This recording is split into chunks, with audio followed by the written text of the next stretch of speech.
चढ़ावल जाई रजऊ भोले बाबा के भांगयो धतुरवा चली के चढ़ावल जाई रजऊ। चली चली देव घर राजा लेली कांवर होते भोरा हरिया में चल जाई रजऊ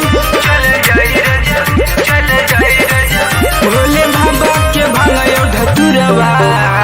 चली के चढ़ावल जाई रजऊ भोले बाबा के भांगयो धतुरवा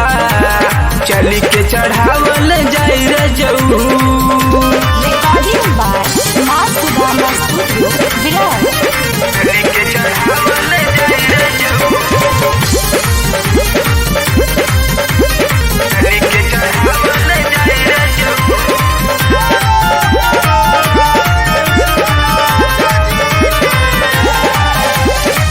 सब लोग कांवर लेके जाता ते बाबा नगरी हो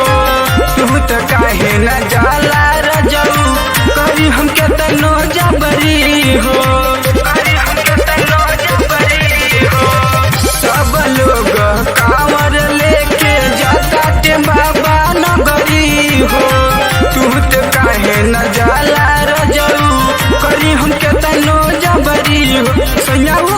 क्रीम होई जाला खूब दिन बोला देव घर कब तक जइबा रजऊ भोले बाबा के भांगयो धतुरवा चली के चढ़ावल जाई रजऊ भोले बाबा के भांगयो धतुरवा चली के चढ़ावल जाई रजऊ भोले बाबा के धतुरवा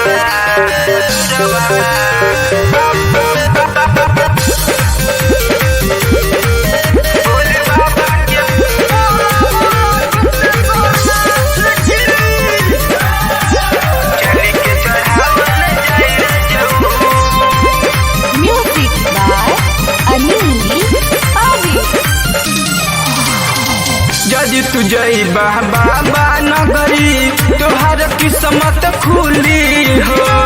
भोले बाबा के ही कृपा से काम तोहार आगे बढ़ी हो